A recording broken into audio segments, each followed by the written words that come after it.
Giselle direkam diam-diam di bandara, ngaku takut videonya viral. Artis Gisela Anastasia alias Giselle, baru-baru ini membagikan pengalaman tak mengenakan. Pacar Rino Soedarjo direkam diam-diam saat di bandara.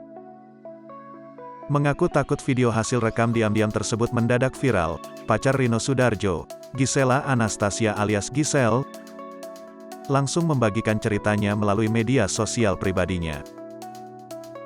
Adapun pacar Rino Soedarjo, Gisela Anastasia alias Giselle, mengalami kejadian tersebut saat ia tengah berada di Bandara Soekarno-Hatta. Mantan istri Gading Marten ini rupanya tengah menunggu gilirannya mengambil koper.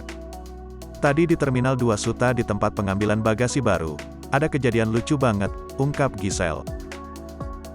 Namun tak jauh darinya, ternyata ada seorang wanita yang terus memperhatikan gerak-geriknya bahkan sampai nekat merekam secara diam-diam. Wanita itu tengah berada di bandara bersama suaminya yang bule. Akan tetapi, Giselle ternyata tak keberatan direkam diam-diam. Justru dia tampak santai menanggapi bahkan sempat melempar senyuman ke arah pasangan tersebut.